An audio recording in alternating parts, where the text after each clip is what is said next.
I thought, well, I'm not selling any multi-million-dollar homes anytime soon, so what if I put on my own TV show and I'll create it, or like something informative where I can provide value to people and viewers, but I don't want it to just be, this is how many homes are on the market. Let's talk about design and lifestyle and new restaurants, kitchen of the future, the bathroom of the future. Like, let's make it fun.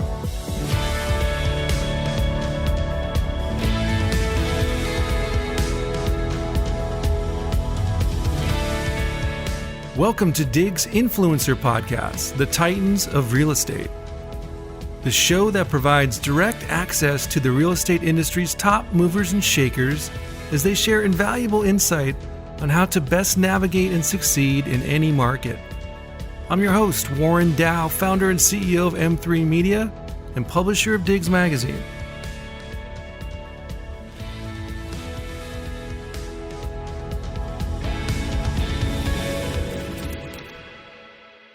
Our next guest is a former USC graduate with a degree in finance and accounting, which led him to become a CPA at a prestigious firm, all while yearning for a career in the real estate industry. Today, he's one of the top broker agents at Douglas Elliman in Beverly Hills, a frequent speaker and panelist for Inman, and a top real estate influencer in Los Angeles. Please welcome to the show, Ivan Estrada. Thank you so much. Thanks for having me. It's great to see you. Let's start with life before college, career, and real estate. Where did you grow up and what was your childhood like? So I grew up in Eagle Rock, which is in the Pasadena area. For those of you that don't know, the big Los Angeles basin, it's towards the north part of town. And my dream originally was in music. So I was always a singer, played the piano, played the violin, but mostly the piano. I was a songwriter as well. And as a kid, I started doing the TV shows at 12 years old, the TV talent shows for Univision and a lot of the Latin networks. And I actually got a record deal, got an album done, 13 songs. I wrote 6 of those songs and we started touring. I started with the mall tours and the school tours and then the opening for certain celebrities like Alicia Keys and Little Bow Wow. And that's where I originally got my start in, I started working as a 12-year-old singer, musician. So for the listening audience, where can we find that record, Ivan? Oh God, I think it might be on MySpace. If MySpace still exists, it's probably on there. Get a hold of Justin Timberlake and resurrect it. That's hilarious. Well, interesting. I'm a musician as well. I've played guitar and I've been playing for a very long time and sort of rock and roll. Nice. Dream when I was graduating college and high school and stuff, which didn't quite get realized, but I'm a huge fan of music. So that's really interesting. Do you have any siblings or? I do have a sibling. So I have a sister. I live in Century City. She lives in Culver City and we're 3 years apart. She decided to go in the marketing world, which at the beginning of my career, which has been almost 10 years now, it'll be 10 years in March. She was the one who started giving me a helping hand. Let's build you a website. Let's get you on social media. Let's see what we can do, especially at the beginning when you're starting a business that's low cost. And that way we can maximize as much as possible what we can get for free and then slowly kind of start putting some marketing dollars into it. And we're super close. Very cool. And so was she also in music was it like a family thing? Not at all. She was she was definitely my number one groupie. She was the one who would, anytime I performed, she would go with me to the recording studio, to the dance studio in North Hollywood, and she always had an opinion about something. And her and I there's only 2 of us. And, throughout my career in, I would say, music and accounting and, USC, and especially now, it's, she's been such an amazing influence for me because she's very strong. I would say she's probably her past life, she must have been a New Yorker because she's very to the point, very in your face, which is something that I had to learn along the way, not to be in your face, but to be a little more assertive and go for what you want. And, I love the girl. She's amazing. So how did the music thing end? Obviously you had high hopes. You had a pretty amazing chance in a young age to do something on a big platform. So when did you go, oh, this is not going to work? Or unfortunately, the management that I had, which was a pretty well-known management, where we're having the interview now is William Morris. Oh, it used to be William Morris. This is where on the second level, Jorge Pinos, who was the agent for Shakira, for Ricky Martin, for Eminem, that's where I first got my start singing for him. And then he got me the managers that I worked with. Unfortunately, at the time, this was the beginning of Napster. There was a lot of competition. The music industry was changing rapidly. And it got to the point where our marketing dollars and what was given to us cut in half. And my managers said, well, maybe we're going to have to start outside of the country and not start here at the United States. Maybe we'll start in Mexico and then move over to Central America, South America, then go to Europe and then come back to the States. And as a kid, unfortunately, that was something my parents were not okay with. We just don't feel comfortable with that. And at the same time, I didn't feel comfortable with that. And so it just blew up pretty much after that. Got it. And what did your parents do for work? Or what do they do for work? So my mom was a homemaker. Okay. Always stayed at home. My parents were immigrants to this country. So my dad started painting he was painting homes. He was 24 years old.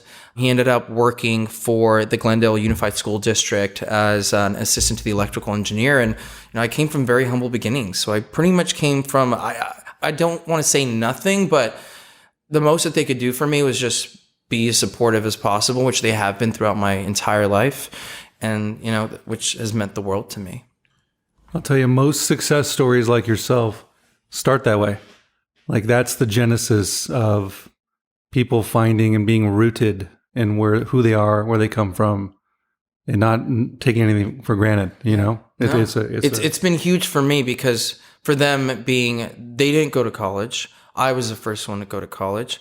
They helped me get into USC, not financially, but making sure that I was applying for those scholarships, for those grants. And what my parents could pay for were my books and my parking. And parking was very expensive at USC, and so were books. And, everything else, I was lucky enough to, I wouldn't say a full ride, but 95% of my education was paid through the scholarships that I got. And why did you choose finance and accounting at SC? Originally, I wanted to go back into the music industry, but as an executive, my love for music still continues now. I still perform from time to time. It controls my mood. When I feel sad, it makes me happy. When I'm super happy or something amazing happens at the office or at home, music is just it's part of my soul. It's who I am. And so originally what I wanted to do was go to business school. USC had a business industry division, I would say, from Marshall School of Business. And so I wanted to make other people's dreams come true. Like that was the goal. But, the music industry just changed so rapidly. All I could hear from my professors was you'd be wasting your time if you don't have a relative or someone that you can get into through the industry. And I was like, well, I know Jorge Pinos from William Morris and, my managers who were working with Janet Jackson. And he's like, no. He's like, those are old timers. Sorry if you guys are listening. It's just not going to work anymore. You're going to have to do something different. And my dad and my mom said, you've always been good with numbers. Maybe you can be an accountant.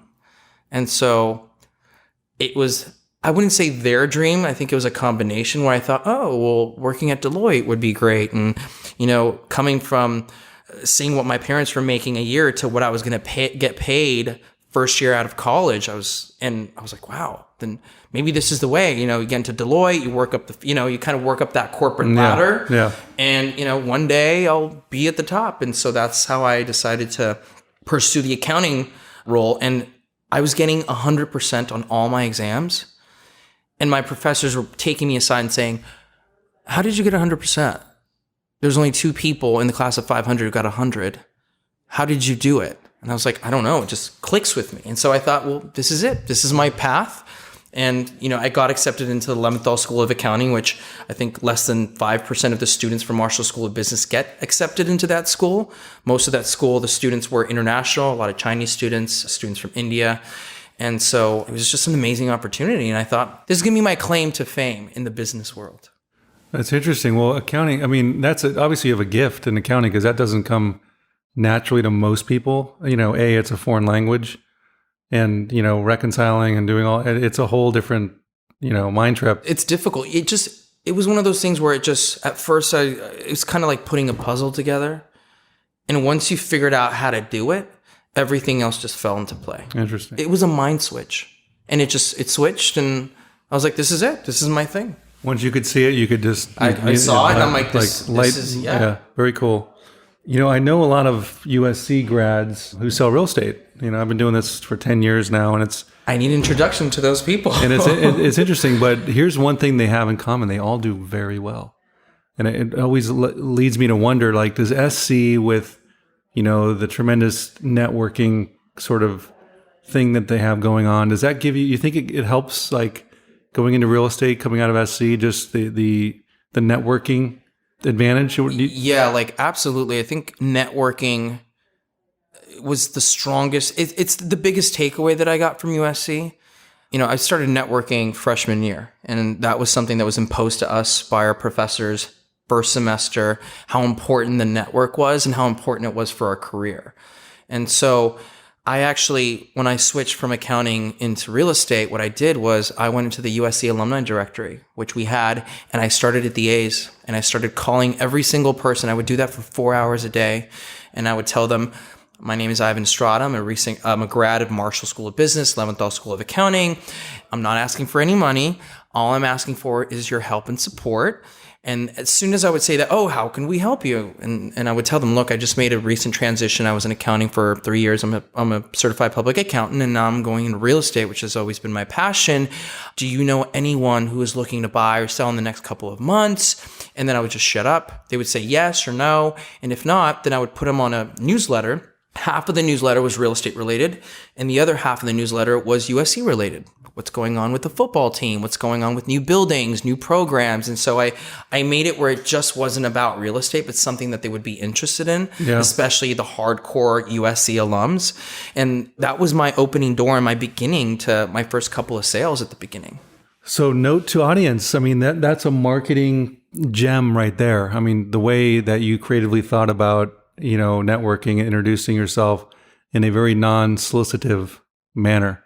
You had a connection. You have something. You have an alignment with your degree. Something in common. Something in common. Yeah. So you just put yourself out there and see what comes back, and that's marketing right there. Boom. Exactly. So, are you being an SC? Are you a football fan? What do you think of Clay Helton's renewal? I got to ask you that. Just God, I think I zoned out after we stopped. There was a time when Matt Leinart and Reggie Bush were on the team. This was my first year in college. There was never a time we lost. So we were winning everything every year. So we just got used to winning all the time. Yeah, the university of spoiled children. I mean, there's a reason for it. And it got to the point, I think we lost a game. I think it was in junior year. And I just remember walking back from the stadium, and everyone their heads were down. Everybody, I've never seen such a quiet walk from the stadium back to the campus. I loved going to the games. It was always so much fun. You would see a bunch of friends, and we would be at the tailgate. We drink a little, we eat a little, and it was always just an amazing experience. I think after my second or third, when you work in accounting, you have no life. So you work 80-hour weeks. I was in audit and tax, but when you're working 80-hour weeks and you're out of the state most of the time, you have no life. So I stopped going to the games. I kind of lost track with a lot of my friends from SC. So it was pretty tough. So after that, then, my priorities changed. So let's put it that way.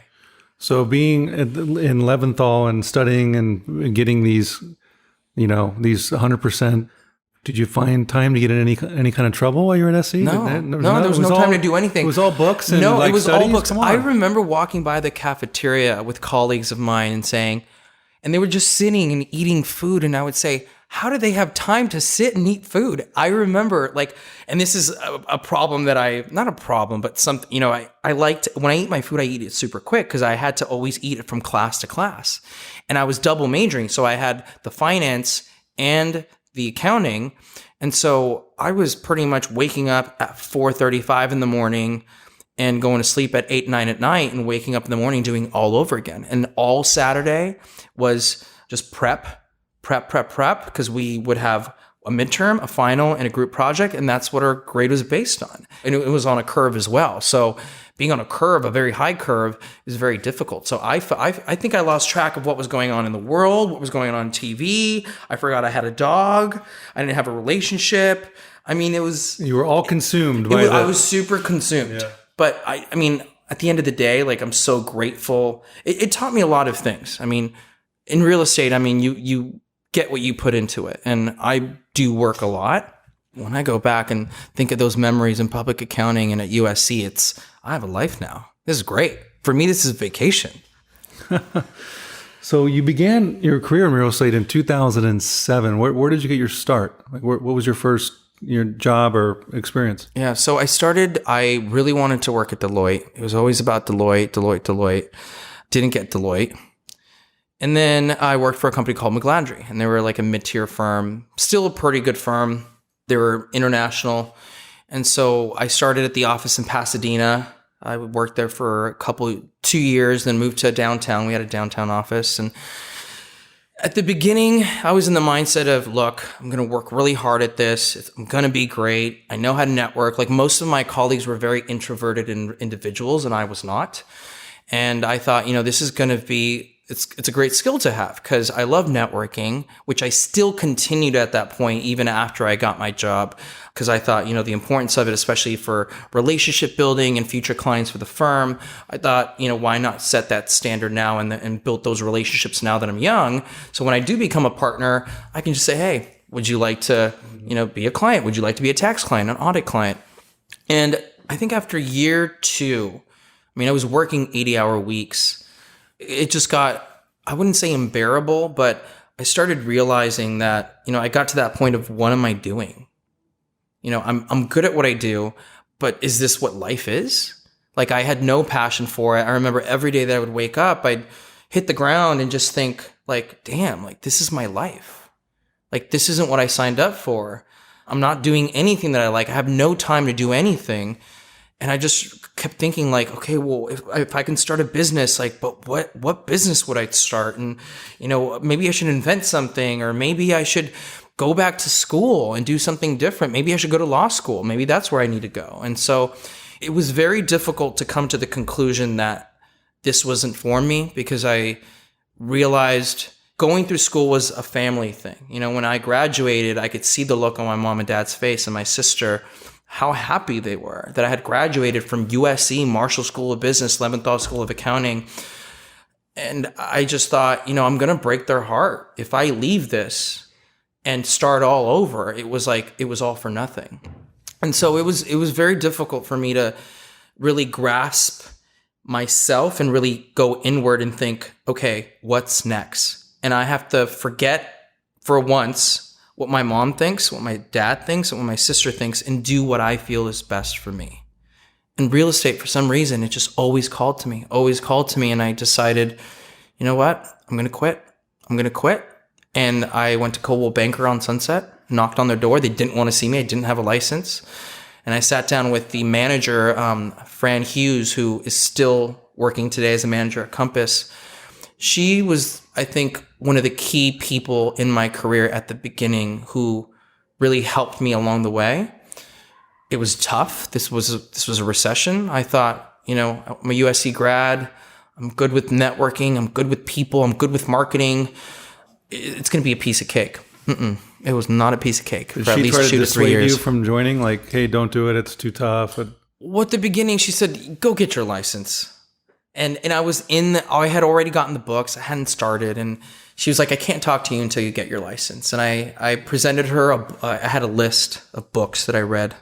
I think it was 25, maybe 35. I have them all still in my office at home. And I said, these are all the books I've read already. This is what I want to do. I had a business plan. I was like, this is my business plan. This is my marketing plan. And that day she's like, you're hired. She's like, there's your desk. It was a Tuesday. Go on Brokers Open. Obviously, you can't sell anything yet, but if you do, here are your mentors. And I started on the spot. So you were a total anomaly. Like nobody. No, she told me to leave. Yeah. She's like, no, you're wasting my time. Nobody comes in, more prepared than. Yeah, that's awesome. I knew what I wanted, and that's what I wanted to do. That is awesome. So tell me about your very first sale. So my very first sale was in Whittier. I didn't know where Whittier was. Actually, it was my best friend. She went to UCLA. It was actually one of her relatives. And this was the first week of me being in the business. And she said, look, my aunt is looking to buy a house. Her budget's $300,000. I mean, this was 10 years ago, but it was $300,000 and it's in Whittier. I'm like, where? Where's Whittier? And I remember driving out like an hour and 15 minutes out of my office was in the Hollywood Hills. We looked at one house. And that's the house we put in the offer in. And I remember being so excited. It was my first week. I remember Fran, the manager, she said, look, this guy came into my office last week, didn't want to hire him. He doesn't even have his license yet. And he already has one in escrow. And this is at the time when just, the world was falling apart. There's REOs, short sales everywhere. And, my best friend, Candace, gave me my start.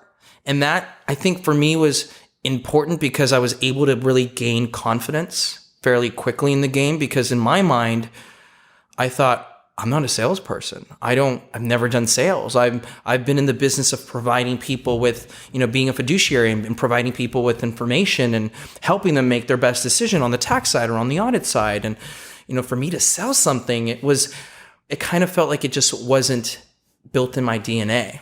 And to be honest, now that I look back, I was selling Pogs. I don't know if people remember what Pogs were. I was selling Pogs in elementary school at 6 years old. I was selling candy that my parents would buy at Costco at 7 years old. I was having yard sales with my mom's stuff when she wasn't home at 10 years old. And then I think at 5 or 6, I was having my sister draw portraits, and I would go door to door in our neighborhood selling these portraits, like little pictures for like $2, and telling everyone that our parents didn't have money to send us to college, and this was going to go for our college fund. So that's what my mom said. She's like, you're not a salesperson? Remember that one time when you were 5? Remember that one time when you were 6? Remember that one time? And then I was like, oh yeah. You were born I am a salesperson. That's a great story.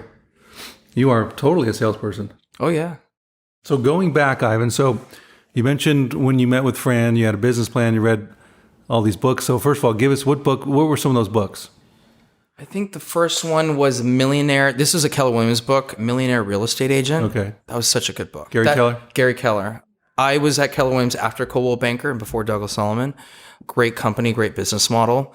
That book really, it helped me get out of the mindset of, you're not just a real estate agent, you're an entrepreneur and a business owner. So you need to run this like a business. So that for me was a really important book to read, because it, when you think of being a real estate agent, especially with someone as an outsider, it's open house signs, cookies, door knocking, flyers. And, a lot of my mom's friends were real estate agents growing up. There were moms and real estate agents on the side. So to kind of take that spin and really build a business and have, a yearly business plan, getting an assistant, putting a manual together for your business, having the marketing plan, and having everything, putting in systems into place, which was, I think, the biggest takeaway from me from that book, so that I can have a life, so that I can go on vacation. And if I have a team, they can continue to run the office while I'm on vacation. So you mapped all this out before you even started. So you had like a mini business plan? Oh yeah. So what was some of the, did you have okay, here's my marketing plan. I'm going to target this niche or this geography, or did you have all that laid out? All of that. So every Mondays I would door knock. Every Tuesdays. So social media at that point, we didn't have Instagram, but we had Facebook. And that's when I started my YouTube show called The Real Estate Minute, which was me with a propped up camera and really bad editing skills on Apple. And I would put it up on Facebook and have people comment and write. On Wednesdays, I would create my newsletter. I mean, I had to do everything. So Mondays was door knocking. Tuesdays was putting these videos together. And then every day, Monday through Friday, for those 4 to 5 hours, I would go through that USC alumni directory. I would just hit it hard. I would go online to Eventbrite and figure out, okay, there has to be some type of events around town. What events can I go throughout the week?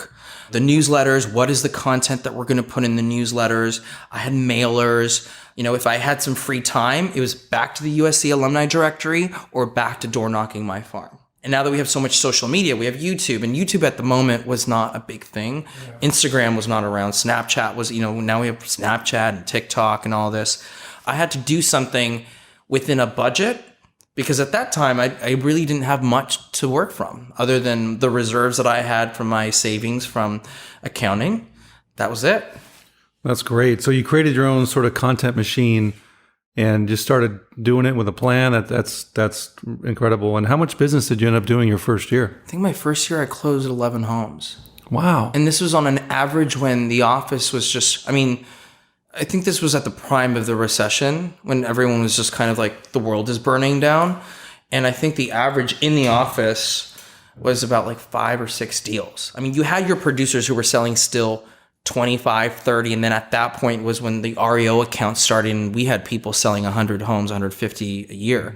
But for me, it was a huge accomplishment, not being in the business, especially for me, my mindset was like, well, I grew up in Eagle Rock. This is Hollywood Hills, Beverly Hills. Is that where the sales were too? A lot of them were in West Hollywood. One was in Hollywood Hills. One was in Westwood. One was in Santa Monica. What was the mix? Sorry to cut you off. The mix. So were they mostly buyers? Mostly buyers. Which is I had typical. I had one listing in West Hollywood, which is a 1-bedroom condo for I think it was $399 or $499, but it was mostly buyers. I was hitting those open houses, which is typical for first year out of the gate. Getting listings is very difficult. It's tough, and it was daunting because it was, well, okay, I have to put my listing presentation together, which I can do, but for me it was, well, I don't really have any sales. I don't really have a track record. It's not, I don't have awards, and I don't have, the stuff that I've been very fortunate to have now after 10 years. I didn't have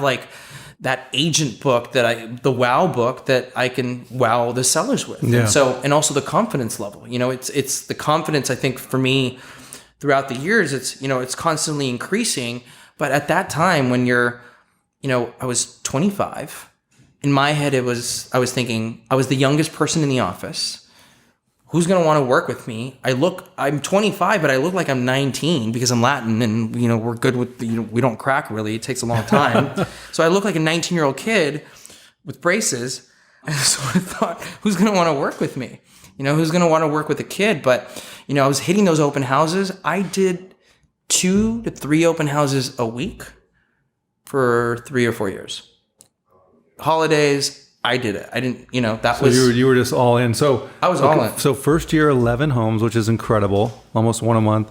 Second year, what'd you do? Do you remember? I think I did 16 or 17 the next year, but then also my price point went up. So I was going to ask you. Okay. Yeah, price point went up. So you started, when did you get a couple more listings the second year? Second year, I think 5. Okay. 5 listings. Yeah. All right. So then you started to see, okay, this is how the game's changing. Yeah. I started getting that confidence. And I said, okay, I know I can get the listings, but the problem is I'm not confident enough to go on there on my own.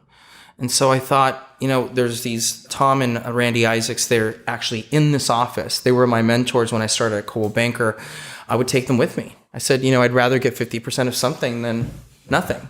And so I would take them with me on the listing appointments. And that really helped me learn what I felt worked for them and what would work for me. And that started kind of helping me formulate, helping, I guess, find my style of how I wanted to be a listing agent. Because everybody has a different style. Nothing's right, nothing's wrong. It's just what works for you. And I started figuring out the listing agent, how I wanted to present myself.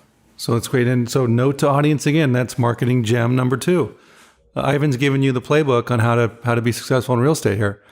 So 50% of something is better than 100% of nothing. Exactly. And you gain so much knowledge, not only the transaction, but you gain all that knowledge by partnering with people early on, with people that have been doing it a lot longer. And it totally expedites your confidence, your knowledge. I sold insurance, Ivan, as a 22-year-old. Oh, wow. Selling life insurance. How's that? How does a 22-year-old sell life insurance? Exactly. I use the same mark. I figured that early on. Hey, if I'm good at getting appointments, I'm terrified of showing up to them. Right. I'm going to bring the heaviest guy in the office, like the guy who's making $5 million a year. I still do that now. And there's certain neighborhoods that I haven't sold many homes in that area. And for me, it's, if someone's really great at the Palisades, I know who to take to the Palisades. If it's at a certain price point, as I've been going in my career now at 10 years, I keep putting up my price points. And the way that I've been able to do that, I started partnering up with people, not only in my office, because I've gotten to know a lot of amazing agents, not just at Element, but, at Compass and at Keller and at Coldwell Banker and Hilton and Highland in the agency. And I thought, okay, who can I work with? I want to assure myself 90% that we can get this listing. I need to find an agent that I feel is going to be a good partner with me, someone who knows the area, someone who has sold a ton of homes in that price point. And knowing what the seller's personality is and matching those personalities, maybe if they have something in common, maybe if they went to the same school. I mean, it's all about doing your research.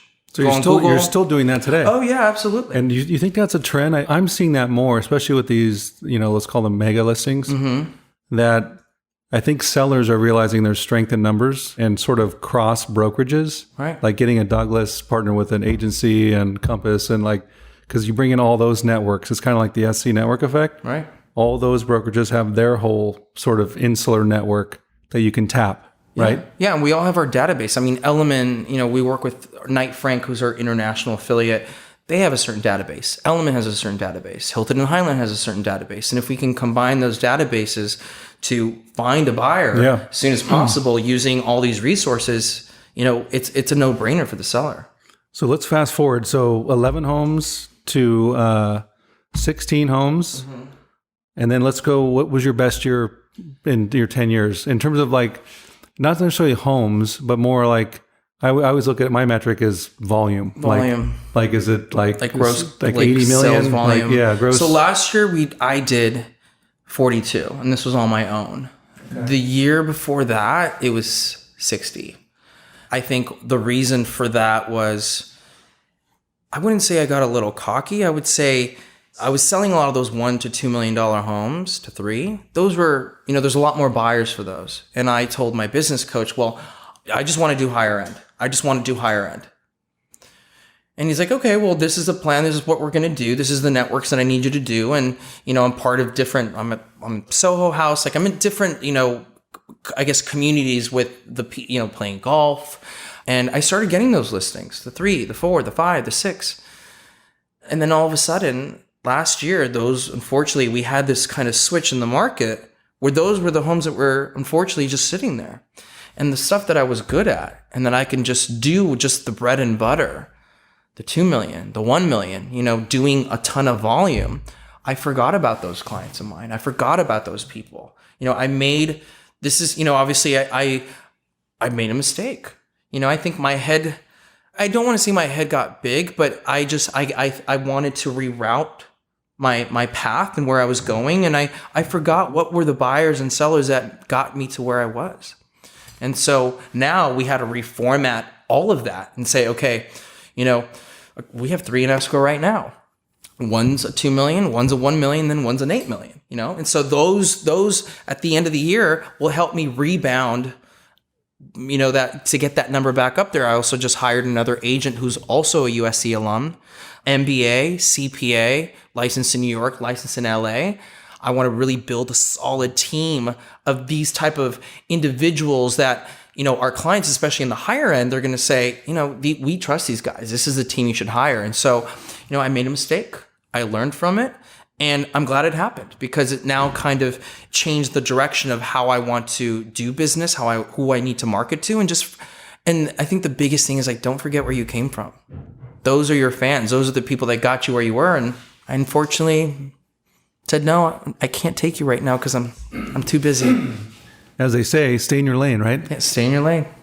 Ivan, you've been recognized as a top real estate influencer, top 30 under 30 in the nation. You've appeared on Bravo's $1 Million Listing, among other shows in the space, a featured speaker on podcasts and industry panels, and have created an impressive network for your brand. Congratulations on all your hard-earned success. Thank you. So what do you think of the Cliff Notes? I know we covered some stuff, but give us the Cliff Notes version of how you were able to accomplish this in a relatively short amount of time. I would say Video.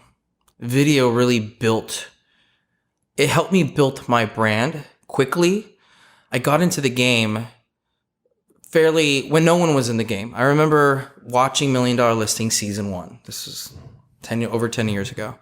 And I thought, well, I'm not selling any multi-million-dollar homes anytime soon. So what if I put on my own TV show and I'll create it, or like something informative where I can provide value to people and viewers. But I don't want it to just be, this is how many homes are on the market, this is the inventory. Like, I need to make it fun. Let's talk about design and lifestyle and new restaurants, or the future of transportation in the city, or the kitchen of the future, the bathroom of the future. Like, let's make it fun. And so that's when I got a small Canon camera. I had a little mic, my tripod, and I would start filming my show every month from different locations. I would do it in Beverly Hills. I'd go to Santa Monica, do it in downtown. And, it started getting viewership. I would put it on YouTube. I would put it on Facebook. There was no Instagram at the time. I'd attach it to my newsletter. And, I think people really took notice to that because no one else was doing it. The only agent who was doing it in town was Christoph Chu with Coldwell Banker, who's a good friend. And, he had a certain style of doing it. And it was great. And I saw that he had a lot of views, a lot of comments. It was something very different. I think at that time, even doing videos for your listing wasn't even a thing yet. It was all just photography, and that was it. And so that's when I just got the idea, and I started filming it, and I started doing it monthly, and then I started doing it weekly, and I just made it a routine. I made it every single week. I have to post something on social media that's video related. And throughout, the last 10 years, it's built my SEO dramatically, my brand recognition. People would say, I know, I already had my logo at the time, and people were recognizing it. Friends of mine were watching, and they were just saying, wow, it's so great. And, when I buy a house, I'm going to use you because, it kind of gave them the sense of, he's our neighborhood expert. He's the only one who's doing this. And it was free. I was filming it myself, editing it myself through iMovie on my Apple computer, and posting it. It cost me nothing. And, fast forward 10 years now, there's a crew. They're very, H4K, HD. There's an editor. There's a sound person.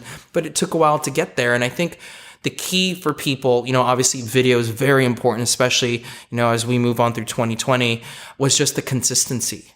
I never stopped doing it. For 2-3 years, I had 200 viewers, 300 viewers, 200 viewers, 500 viewers. And then all of a sudden, then it was 2,000, 5,000, 10,000, 100,000. And, it took time for it to take off, but I liked it. It was fun. It set me apart from everyone else. And it was building my brand for me for free. No, it's great. And the key to marketing, and you're hitting on it, like, make it a routine, make it habitual, and keep doing it. It's all about frequency, right? Frequency creates the routine. The routine creates frequency. And then the frequency creates the reach and the mind share. Right. It positions your brand as XYZ because you keep doing it and you keep doing it, and you're basically educating the market. This is who you are and what you stand for and what you do. And the market already knows you before they know you. Yeah. I was at, I think, a drugstore in West Hollywood, and they were like, you're the guy from the videos. And just the other day, I was at Nordstrom's here in Century City, and the cashier because we do a lot of advertising now. Now we push in a lot of marketing dollars through Instagram stories, YouTube, Facebook. And my cashier was like, are you Ivan Estrada?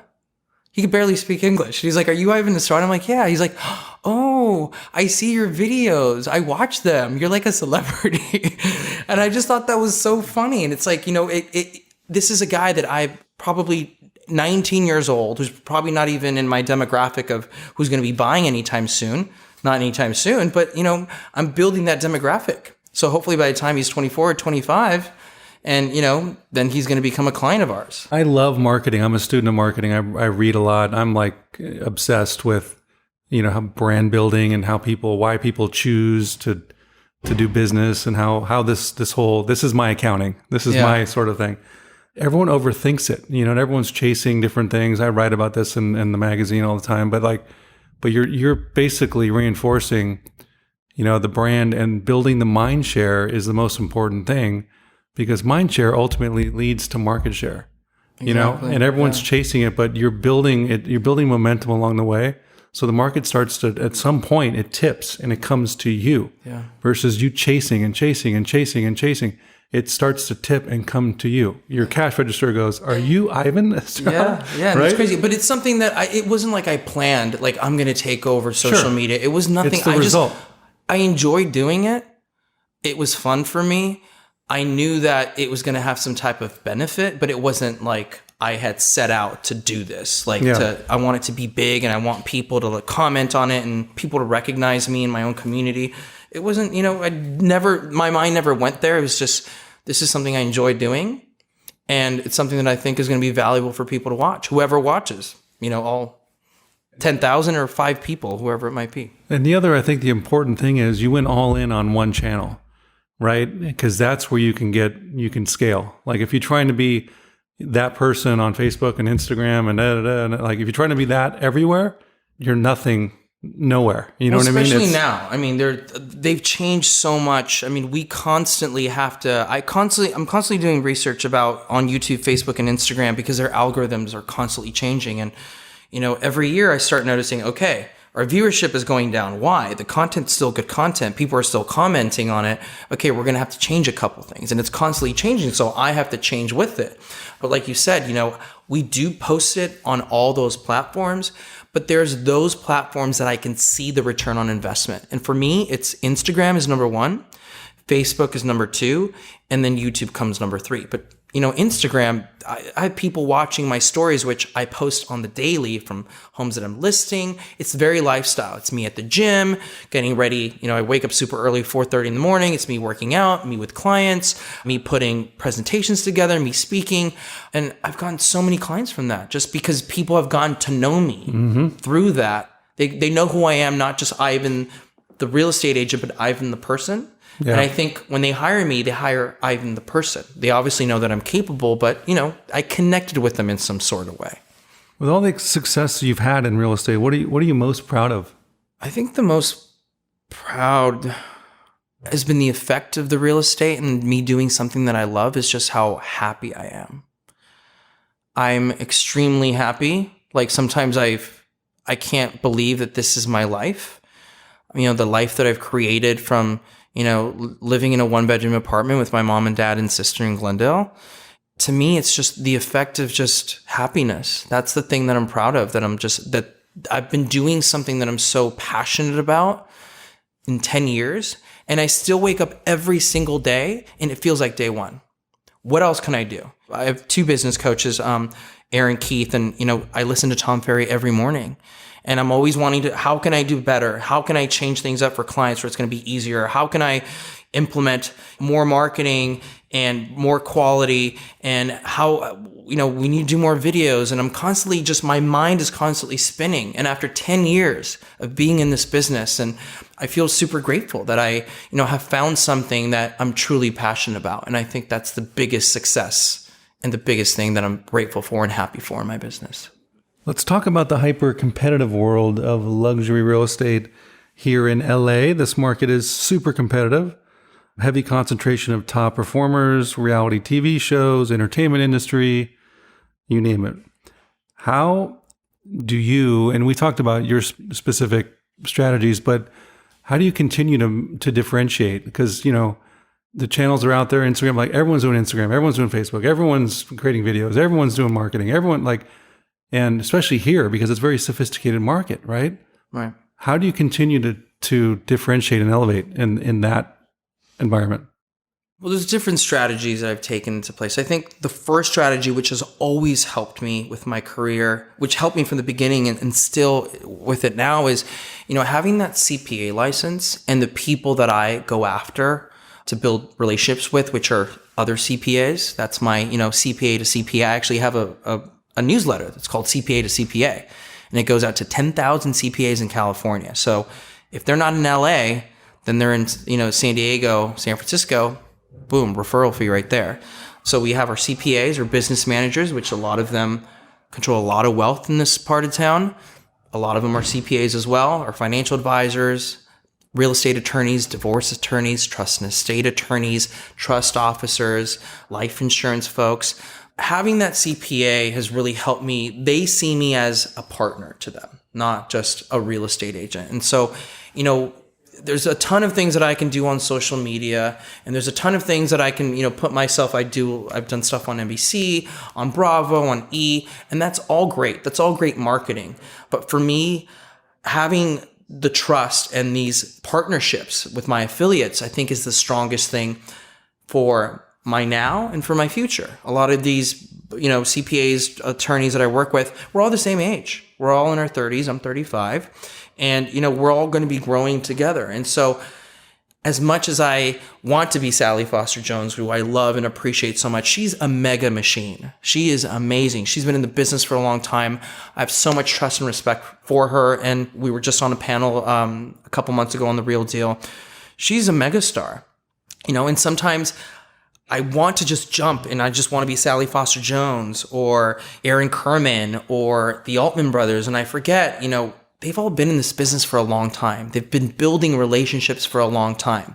So you just kind of keep doing what you're doing, stay in your lane, do what you're good at, be good to your clients, take care of your clients, take care of, these professionals who, my CPAs and my attorneys. I throw a huge party for them every single year. I go very lavish. We have ice sculptures. We have fire breathers. I mean, we go all out to really take care of the people who take care of us. And so for me, that's how I differentiate myself. I'm their financial, their real estate advisor, not just a real estate agent.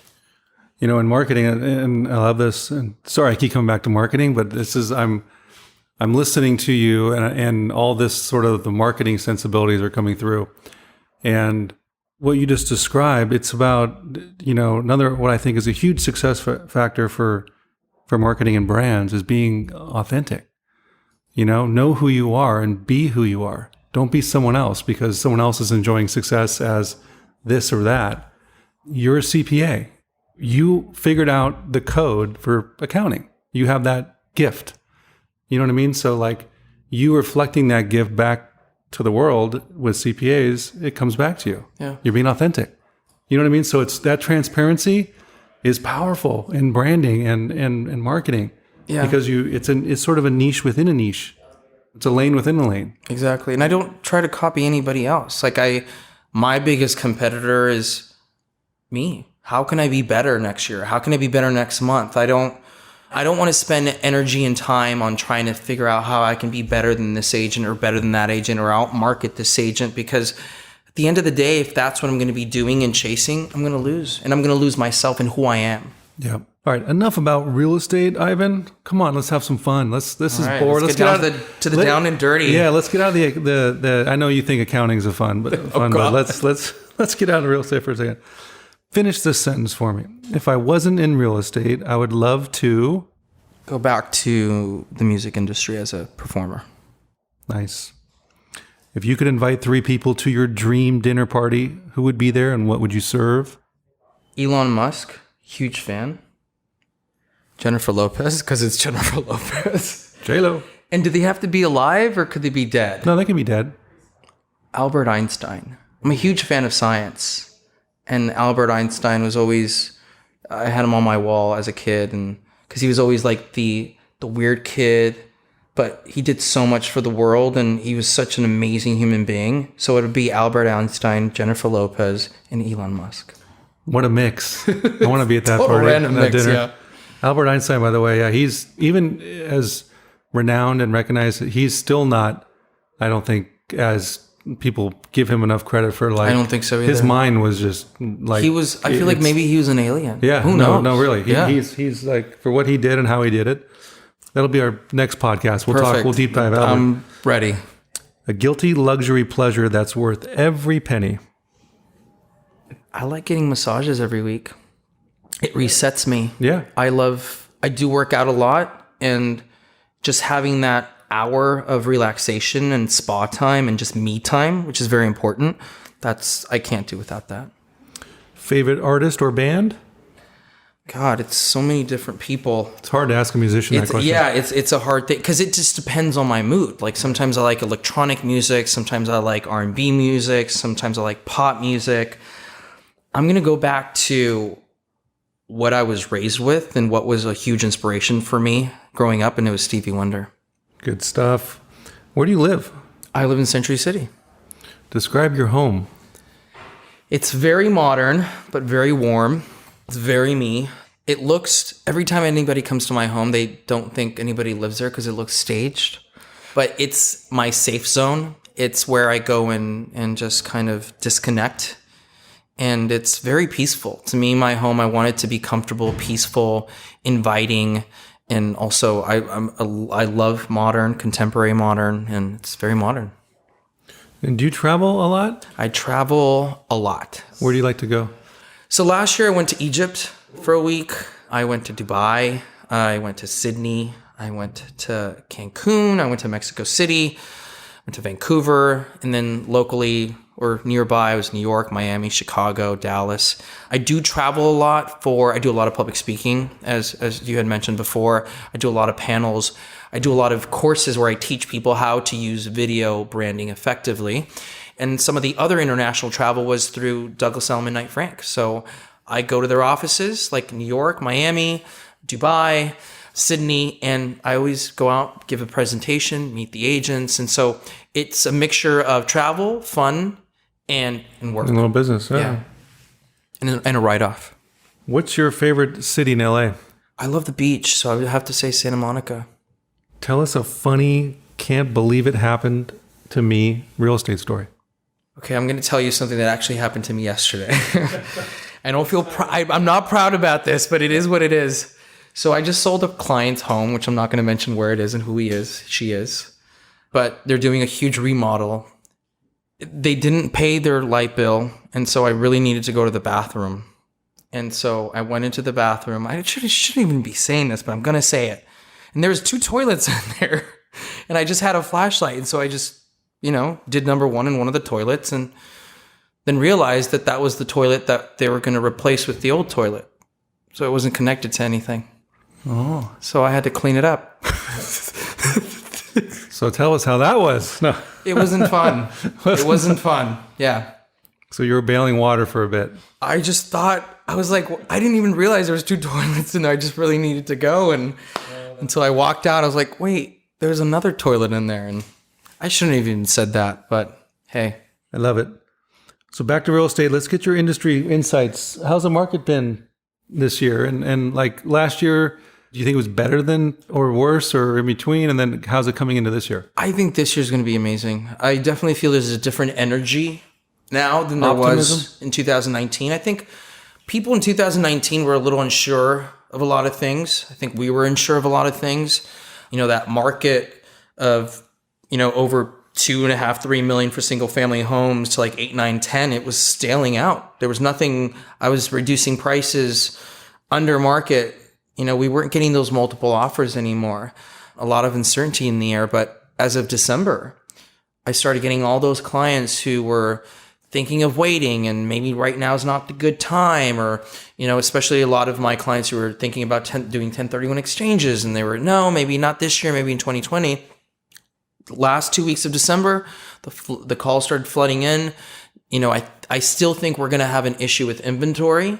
I think we've had that issue for a long time because I think we're very buyer heavy right now, which is okay because a lot of them are buyers who they, want to buy, they need to buy. They're either moving up because they, just had a baby, or they're relocating, or, there was a divorce and then, one asset, now we have to sell that asset and get 2 other ones. So it's definitely, I feel like this year's going to be a good year, even though it's an election year, which is always, I've always heard as an election year, things are a little uncertain and people kind of take a step back a little bit, especially for making big purchases. Sure. But I don't feel that yet. Yeah. And the stock market's obviously still rocking. It's strong. It's stronger than it's ever been, I think, in the last interest couple rates of years. are low. Yeah. So there's a lot of good sort of things still happening. We talk about the real estate cycle all the time, like, all the, technical indicators, right? Every 7 to 10 years, real estate, cycles down, and, we're at 10 years right now. It's a completely new cycle. It's a new, so we're sort of rewriting the rules a bit. Mm-hmm. So it's going to be very interesting next 18 months once we get past the election to kind of see where this goes. But so it's still a seller's market. There's still plenty of pent up demand, obviously flowing in. Optimism's good, so people are ready to people are right. If it's good inventory, priced well, marketed well, I think there shouldn't be an issue. What do you think is the hottest neighborhood in LA right now? I think the hottest neighborhood, people are like looking for those up and coming homes because I feel that, millennials want to buy homes, but the biggest issue is they can't afford it. You have people that are lawyers, doctors that make a great income and, for them to get into that, single family home arena, which around here for 1.6, 1.7, you get a tear down. And, you have to have 20% down. And so I think a lot of the up and coming areas, I think Culver City, I still see it as an up and coming area. I see a lot of value there. There's areas of, and this is for like the new home buyers, the Mar Vista area, I still think is a great area. There was areas at like Eagle Rock that people were thinking about, Highland Park. I mean, those areas kind of were gentrified and there's amazing value out there. And that's where I think the value is. I think on the west side, Culver City, Mar Vista area, there's still a lot of opportunity there for first-time home buyers. And on the east side, areas like Eagle Rock and Highland Park. So let's get your closing thoughts, Ivan. What are 2 pieces of advice you would give your younger self? I think the biggest piece of advice would be like, don't stress out. It's all going to be okay. I think I hear that from a lot of people, but it's true. Like I just would stress out all the time. And when you stress, it paralyzes you. And then you don't know up from down and left from right. And I meditate a lot now. I think I mentioned that before. It's been 3.5 years. That has been my God-sent savior. I feel like I'm floating most of the time. I feel at peace. I feel great. And everything's going to be okay. It's just stick to the plan, have a plan, and, just take action. If you could have one superpower, what would it be? I'd like to fly. I like heights. I love planes. I think if I could do it on my own without getting on a plane, I think that'd be great. We asked this question, and you're not the first to say that. So flying isn't on everyone's sort of superpower wish list, I feel like it's coming. If Elon Musk lives to be like 80 years old, I'm sure we're going to be able to fly by Yeah, absolutely. What could you tell the audience that they'd be shocked or surprised to know about you? I think that people are shocked when I tell them that I'm a CPA because they're like, what? What do you mean you're a CPA? Like you like to talk to people and, you're not boring. And no, not if any CPAs are listening, you're not boring. I was just saying stuff. But yeah, it's just, I think when people realize that I'm a CPA or when I tell them, they're like, no way. Like you're not. I think that would be probably the most surprising thing that people would think about me because I'm not. Yeah, that's it. Good deal. Well, thank you, Ivan Estrada, for sharing your story with us, and continued success to you and your growing team. And I'm looking forward to you breaking the 100 million mark here real soon. 2020, we have to have 100. We will reconnect and do this again soon. Sounds good. Congrats. Thank you so much for having me. You got it.